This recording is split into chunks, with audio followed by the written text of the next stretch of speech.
Millie Weaver reporting for Infowars.com. So, here's what's going down today.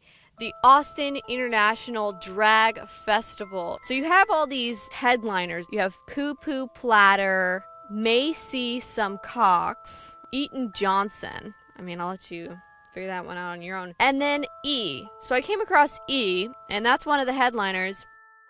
And that looks like a boy dressed as a woman in drag. We've even recently seen Lactatia, the 8-year-old boy whose parents allow him to dress in drag so he can be paraded around at drag festivals. I'm gonna find out who's lactating today.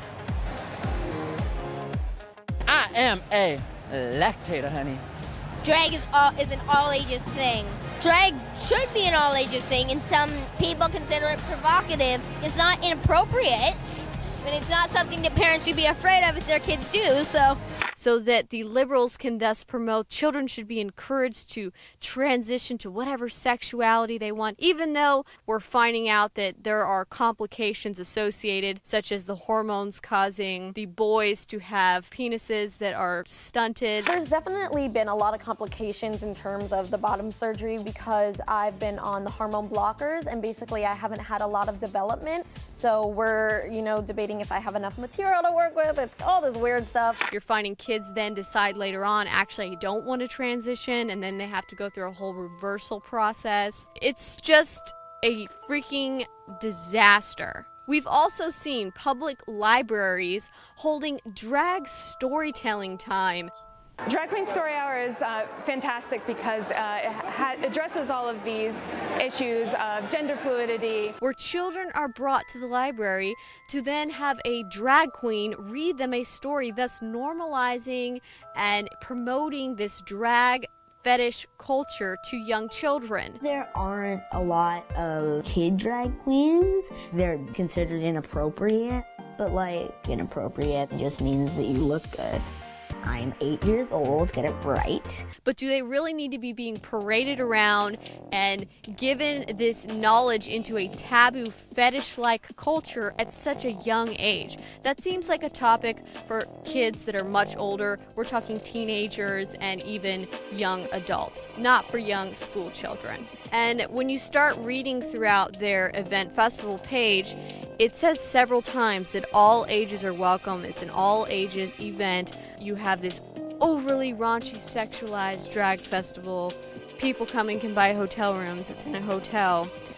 How easy would that be to engage in prostitution? I was kind of waiting for a pet parade to happen in the back. Like all these pets are adoptable.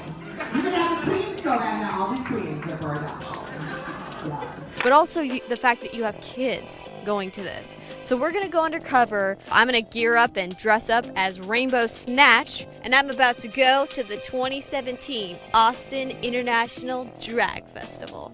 This is obviously mature content, and if mature adults want to engage in this behavior and in these activities, that's their right. But when you start dragging kids into this type of culture, taboo activity, that's when it becomes an issue. Just step up here. You're young and spry.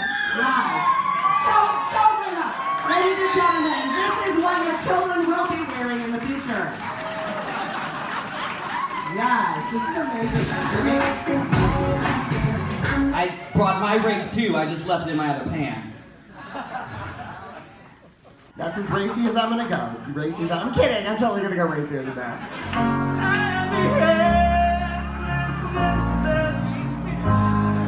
How many gays does it take to run a cable under the stage? Apparently more than 2. She had just dropped in from campus. Big guys with a smoking campus. Well, she ain't flying in on a bubble butt. Waistband, she a 10 with a bubble butt.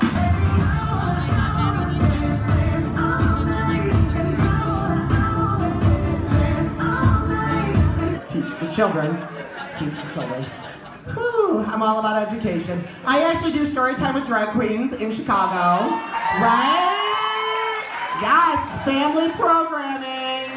Love it, yes. If all of the children in the audience could plug their ears, because I'm just kidding. Trump's our president, we can say whatever we want. Please welcome to the stage, Cunty Hornet! Ladies and gentlemen, Cunty Hornet, one more time. I married a boy who'd rather be a girl, but he never curls my toes for me like a boy should do a girl. He's stacked like a boy, but in the boudoir he don't attack. You had little boys dressed in drag at this event, and they were watching and participating in what most people would consider mature content.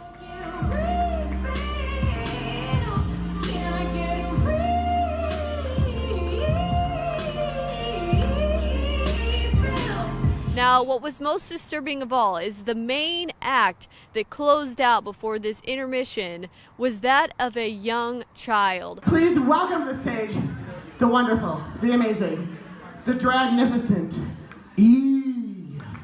E was the performer's name, the youngest drag queen around. That's how they announced him. And he, she, whatever, was rolling around on the ground, jumping around, performing.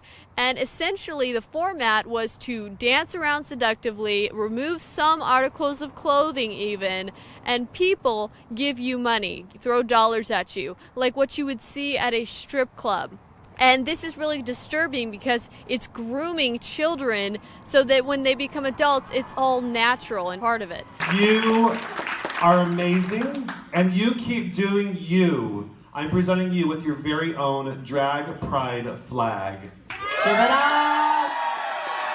It's kind of creepy because it reminds me of when you see those creepy toddler and tiaras performances where you have these beauty queens and it already seems like the children are being sexually exploited. But now you have young little boys dressed in drag performing on stage in front of a bunch of adults, most of them men. Okay, there were a lot of like regular looking men that love to flirt with the drag queens and throw dollars at them and wink at them and throw kisses at them. They essentially looked like Johns, if you ask me. But they're dancing around in front of these men for this taboo fetish, and you've got little kids doing it, little kids being drugged into this culture. You know, if you're an adult and you want to participate in this fetish, you want to dress up in drag, you want to subscribe to this culture, that's perfectly fine, but you cross the line when you start dragging children into the middle of it. Oh, there, go pick your cabbage, baby, pick your cabbage. They should leave these children alone and let them develop their sexuality on their own in their own time and not be forcing these weird taboo fetishes on them.